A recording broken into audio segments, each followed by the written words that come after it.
So, we're in the midst of the Currie Cup at the moment. Now, most of us grew up on it, and it's always been a sought-after trophy to win. And I hope it still is for those that can win it these days. The Springboks don't really get a chance, and there's many of them that might never win the Currie Cup, which is pretty sad if you think about it. But what is the point of winning it? Yeah, sure, lifting that historic trophy, which was brought over by the British Isles team for the 1891 tour, donated by Sir Donald Currie. I mean, it's a cool trophy if you think about it. Some of the trophies these days are ugly. They've got no history in them. But you certainly can't say that about the Currie Cup. Now, the Pumas, for instance, won it a couple of years ago for the first time in their history. It was an amazing moment for the Union. But what then? You know, what is the incentive of winning the trophy other than lifting it above your head or drinking something out of it? You know, as wonderful as it is, there should be a prize at the end of that tunnel. Other than saying, okay, now we're Currie Cup champions and let's just go try win it again. And they almost did. They got to the final last year. But over the last few years, the Cheetahs have been given entry into the Challenge Cup. Why does the winner of the Currie Cup not get that opportunity? Now, yes, they are the defending champions, and I suppose that's why they're in the season. But before that competition starts, you're going to have another Currie Cup. And what if someone else wins it?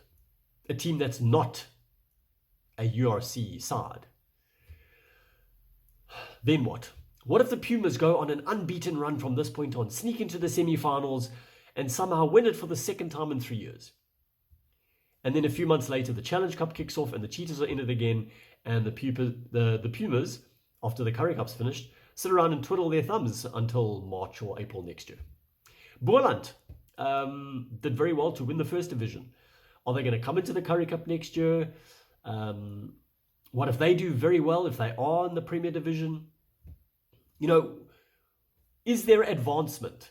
Is there a reason for a union to get a new sponsor, to get investors, to lure players there, especially the players that grow up in their area? You know, there's many Springboks, current and former, that have come from the old Eastern Transvaal and now Mpumalanga area. Imagine if they could go to one of the really good schools in the area, stay there, play for the Pumas, and get picked for the Boks.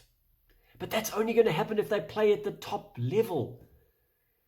I don't know, maybe SA Rugby introduces something where the last team in the URC gets challenged by the winner of the Currie Cup.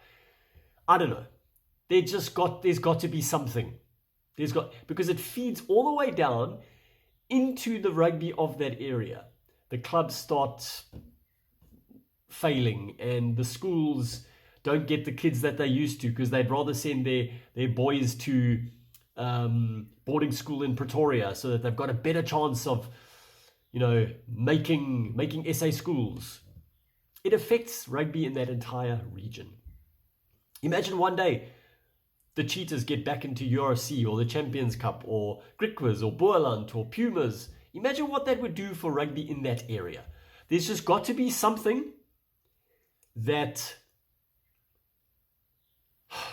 makes investors and players and administrators and everybody in that area excited about being there. In that region, staying there and building the rugby. Even if it's a long shot. I mean, imagine the Pumas won the Currie Cup now and they get a call from the Challenge Cup or, you know, EPCR. Due to the fact that the Cheetahs didn't make the semis and you won it, we are pulling their application and we're putting you in. And then they win that, like the Sharks did. And then they play Champions Cup. And then the URC says, well, we can't have guys playing in the Champions Cup and not playing URC if they can. We've got to make a plan. Anyway, on that note, I have written an article, which is better put together than this little rant of mine. So please do have a look. I'll put that in the description.